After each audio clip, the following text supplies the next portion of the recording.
The 1 year anniversary of Pokemon Scarlet and Violet is upon us next month, and I think now is as good of a time as any for me to review various different aspects of these great games. I have already started off the series of videos by talking about Nemona being a bad rival in the previous video, and in this video I will be giving you my 4 reasons as to why I believe Geeta is the worst champion in Pokemon history. Let's get straight into it.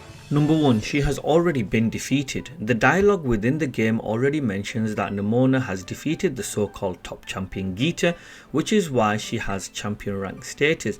Geeta herself mentions later that when Nemona defeated her in battle, she felt Nemona was holding back. I'm really sorry, but which champion gets defeated by someone who's holding back?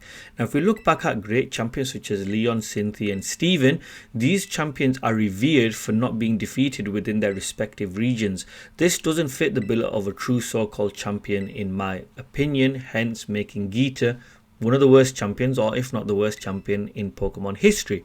Number 2, her team. This is definitely one of the worst teams for any champion in Pokemon history. Honestly, I keep saying this, but it is. I mean, she has got a Go-Go in her team, and in my opinion, that's just absolutely absurd.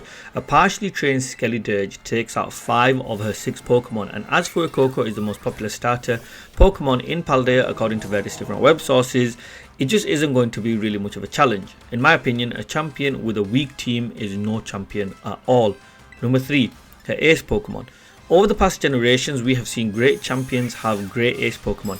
Lance had Dragonite, Steven had Metagross, Cynthia and her Garchomp, even Leon with his Charizard. But Geeta has to have possibly the worst ace Pokemon ever, a Glimmora. I mean, this Pokemon isn't anything special, it's not a pseudo legendary, it's not a starter Pokemon, it's not even a paradox Pokemon. So in my opinion, it just doesn't fit the bill of a true ace Pokemon. And when you tie that in with the fact that she has an extremely poor team, it just doesn't fit the bill of a true champion, or in her case, a top champion. Number 4, her lack of involvement. In previous generations, we have seen champions play fairly important roles throughout the games. For example, Lance helping you take down Team Rocket in Pokemon Gold, Silver and Crystal, Cynthia helping you in the Distortion world in Pokemon Platinum, and Leon trying to catch Eternatus in Pokemon Sword and Shield. But with Geeta, we don't really get much other than her helping you set up the Academy Ace tournament, which is not really that important because it's right at the end of the game. Her lack of involvement overall in Pokemon Scarlet and Violet is something, in my opinion, that doesn't make the final match something that you even want to look forward to.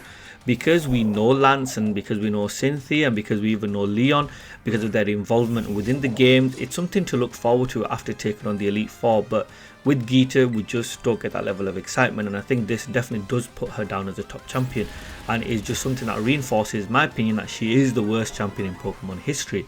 Now, these 4 reasons are just my opinions, and honestly I probably could have had some more, but I'm just going to stick to these 4. But I want to know your thoughts. Do you guys agree with me? Do you disagree with me? Let me know in the comment section down below. Hopefully you have enjoyed the video. If you have, definitely do subscribe to my channel. Thank you for watching, and hopefully I'll see you all next time.